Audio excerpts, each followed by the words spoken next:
પ્રાર્થનાની પહેલી જરૂરિયાત નીડી થવું. નીડી જ પ્રાર્થના કરી શકે. નીડી એટલે જરૂરિયાતમંદ. જ્યાં સુધી હજુ આપણને જરૂરિયાત ન લાગે ત્યાં સુધી પ્રાર્થના થાય જ નહીં. પ્રાર્થનાની પૂર્વ શરત, પહેલી શરત આ નીડી જ પ્રાર્થના કરી શકે. અને નીડીની જ જે નીડી દ્વારા થાય ને એ જ પ્રાર્થના કહેવાય.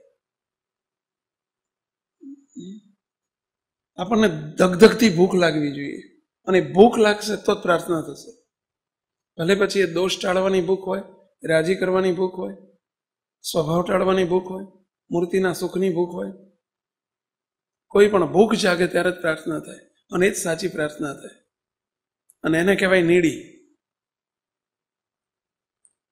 તરાયેલો કોઈ દિવસ પ્રયાસ કરે જ નહીં. આ પ્રયાસ છે. પ્રાર્થના એક પ્રયાસ છે. પ્રાર્થના એ રિયલ પ્રયત્ન છે. પ્રયત્નનો પ્રારંભ છે. કોઈ પણ કાર્યની સિદ્ધિ પ્રયત્નથી થાય છે. પ્રયત્નનો પ્રારંભ હંમેશા પ્રાર્થનાથી થવો જોઈએ આપણા ભક્તો માટે. બીજા તમામ પ્રયત્નો મીંડાને ઠેકાણે છે. પ્રાર્થના એકડાને ઠેકાણે છે. અને પ્રાર્થનાની પહેલી જરૂરિયાત નીડીપણું, જરૂરિયાતપણું. જ્યાં સુધી આપણને હજુ મારે આ દોષ ટાળવા જ પડશે એવી ભૂખ ના જાગે, ગરજ ના જાગે. નીડીનો બીજો અર્થ થાય ગરજુ. માત્ર જરૂરિયાતમંદી ગુજરાતી શબ્દો બરાબર છે, પરંતુ નીડીનો સીધો સાદો અર્થ થાય ગરજુ. ગરજુ જ પ્રાર્થના કરી શકે, અને ગરજુની જ પ્રાર્થના આગળ પહોંચે. ગરજુ થવું.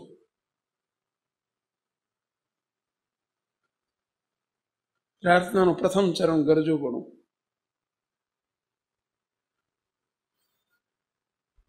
અને ત્યાં સુધી શુષ્કતા ના માટે. ગરજ વગરની પ્રાર્થના એ શબ્દોની માયાજાળ હોય. એ માત્ર શબ્દો જ નીકળે, શબ્દો જ બોલાય, શબ્દો રચાય, શબ્દો લખાય. એ શબ્દોની માયાજાળ બની રહે.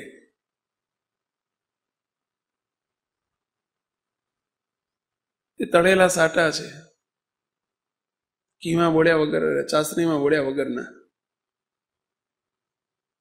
મહારાજ ગમે એટલા મીઠા શબ્દો એનાથી રાજી નથી થતા.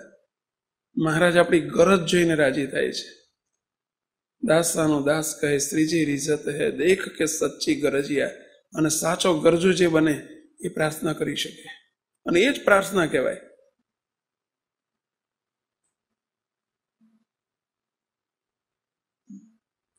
આપણે જે કહીએ છીએ ને સાચા ભાવે પ્રાર્થના, સાચા ભાવે એટલે શું? આ જ સાચો ભાવ. સાચા ભાવનો અર્થ જ આ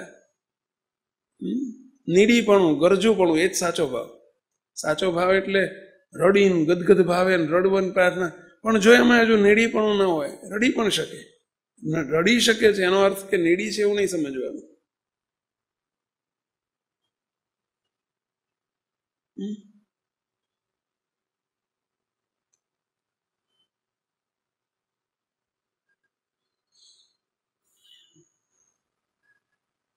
અદ્ભુત અક્ષીર દવા છે.